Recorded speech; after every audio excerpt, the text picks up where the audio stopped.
Assalamualaikum warahmatullahi wabarakatuh. Perkenalkan, nama saya Said Fatur Rahman dengan NIM 1905 kelas 6B Hukum Jaminan dengan dosen pengampu Pak Arif Rahman SHMA. Di sini saya akan menjelaskan sedikit tentang topik ke-6 yaitu hipotek kapal laut. Pengertian hipotek. Hipotek diatur dalam pasal 1162, 1232 KUH Perdata. Definisi hipotek terdapat di dalam pasal 1162 yang berbunyi sebagai berikut. Hipotek adalah suatu hak kebendaan atas benda-benda tak bergerak untuk mengambil daripadanya bagi pelunasan suatu perikatan. Dengan demikian, hipotek adalah hak untuk menjamin pembayaran hutang. Hak hipotek hanya berisi hak untuk pelunasan hutang saja dan tidak mengandung hak untuk menguasai atau memiliki benda itu. Menurut pasal 1178 ayat 2 KUH Perdata, pemegang hipotek yang pertama mendapat wewenang untuk menjual lelang benda jaminan di muka umum.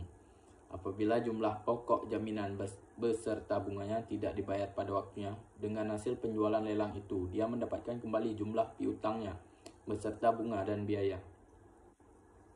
Pasal 1 angka 12 UU nomor 17 tahun 2008 tentang pelayaran. Hipotek kapal laut adalah hak agunan kebendaan atas kapal yang terdaftar untuk menjamin pelunasan utang tertentu yang memberikan kedudukan yang diutamakan kepada kreditor tertentu terhadap kreditor lain. Asas hukum hipotek kapal laut. Hipotek kapal laut mengikuti asas hipotek pada umumnya seperti bersifat aksesoris, spesialitas, bersifat kebendaan, mengikuti bendanya di dalam tangan siapapun.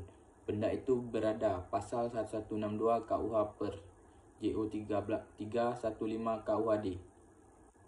Tidak dapat dibagi pasal 1163 KUH per.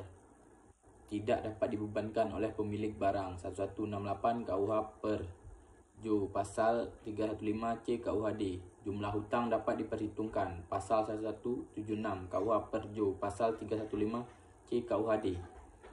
Bersifat aksesoris pasal 315B KUHD pada jelas tersirat sifat asesor hipotek kapal, dan pasal ini bersamaan dengan ketentuan pasal 1162 BW yang menegaskan bahwa perjanjian hipotek merupakan lanjutan dari perjanjian hutang antara pihak pemberi hipotek dengan pihak pemegang hipotek.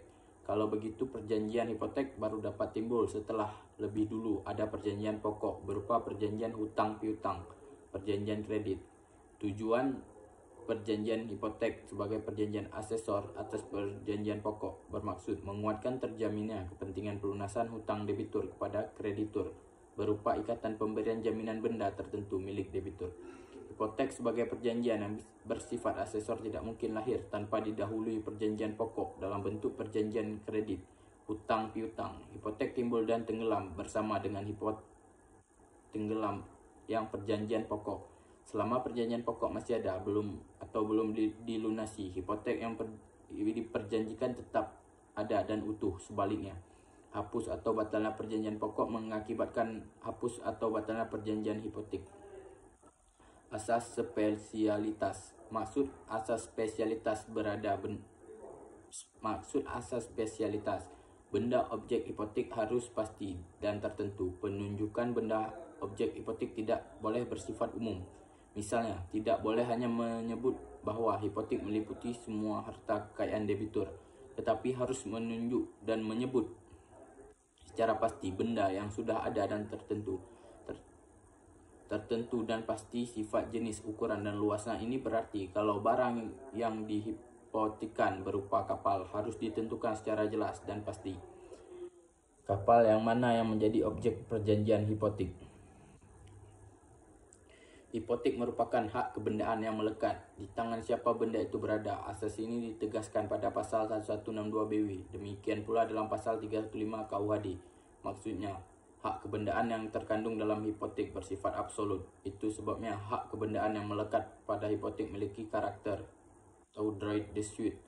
Hak kebendaan hipotek tidak bersifat relatif dan personal yang hanya berlaku terhadap orang tertentu saja, akan tetapi kekuatan hak kebendaan menjangkau siapa saja selama ikatan hipotek masih ada. Hak pihak kreditur untuk menuntut pelunasan hutang dari benda objek hipotek tetap melekat di tangan siapapun benda hipotek itu berada. Tidak menjadi soal apakah benda objek hipotek telah beralih atau dijual pihak debitur kepada pihak ketiga, atau sekiranya pun perpindahan benda hipotek dari debitur kepada pihak ketiga melalui eksekutorial, verkop atau penjualan lelang berdasar keputusan atau penetapan hakim. Perpindahan yang demikian kepada pihak ketiga tidak meninggalkan hak kebendaan kreditur atas benda hipotek. Hal ini telah diperingatkan dengan tegas dalam pasal 1210 BW Jo pasal 315 C KUHD. Hipotek tidak dapat dibagi. Seiring dengan asas spesialitas di atas, suatu barang yang telah diletakkan di atas hipotek tidak dapat dibagi-bagi atau undelbar berdasar besar kecilan sejumlah hutang yang sudah dibayar debitur. Selama hutang belum dilunasi seluruhnya, selama itu hipotek tetap melekat seutuhnya di atas benda objek hipotek. Debitur dapat menuntut penghapusan hipotek atas sebagian benda hipotek dan atas alasan bahwa debitur telah membayar sebagian hutang. Pencoretan atau penghapusan hipotek roya tidak dapat dilakukan secara parsial kecuali pihak kreditur menyetujui dengan jalan membuat akta hipotek baru. Oleh karena itu, sekalipun hutang tinggal sedikit, hal itu tidak menyebabkan hapusnya hipotek atas sebagian benda. Hipotek hanya dapat dibebankan pemilik benda. Asas ini diatur dalam pasal 1162 BW. Pasal 1162 BW tersebut menurut pasal 315C KUHD berlaku sebagai asas dalam ikatan hipotek kapal laut. Hanya pengertian ini milik di sini adalah luas, bukan berarti mesti bersifat hak milik, apalagi mengenai tanah. Banyak bentuk yang bisa dilengketkan terhadap tanah.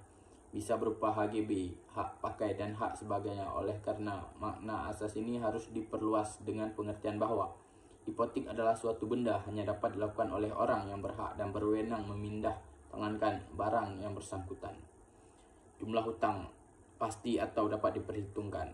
Asas penyebutan jumlah hutang yang pasti atau dapat diperhitungkan dalam akte hipotek diatur dalam pasal 1176 KUH per, di mana pasal ini ditampung oleh pasal 315C KUHD, sehingga asas ini berlaku bagi hipotek kapal. Landasan hukum. Peraturan Masa Kemerdekaan Indonesia Undang-Undang Nomor 17 Tahun 1985 tentang Konvensi Hukum Laut PBB ketiga tahun 1982. 2. Undang-Undang Nomor 21 Tahun 1992 tentang Pelayaran. 3. Peraturan Pemerintah Nomor 17 Tahun 1988 tentang Penyelenggaraan dan Pengusahaan Angkutan Laut. Nomor 4. Peraturan Pemerintah Nomor 51 Tahun 2002 tentang Perkapalan.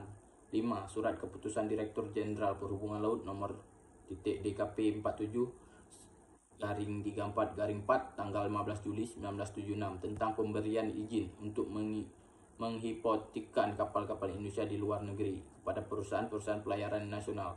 6. Surat Keputusan Direktur Jenderal Perhubungan Laut Nomor DKP 47/1/1 tanggal 17 Februari 1977 tentang pemilik dari setiap kapal yang dijadikan jaminan baik di luar maupun di dalam negeri. Tanpa dibuatkan akte hipotek, kapal diwajibkan segera melaporkan kepada Direktur Jenderal Perhubungan Laut JK Kepala Direktorat Perkapalan dan Pelayaran.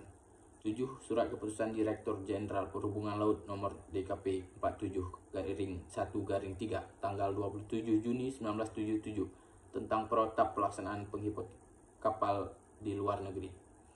Sekian dari presentasi saya. Wabillahi taufiq wal hidayah. Wassalamualaikum warahmatullahi wabarakatuh.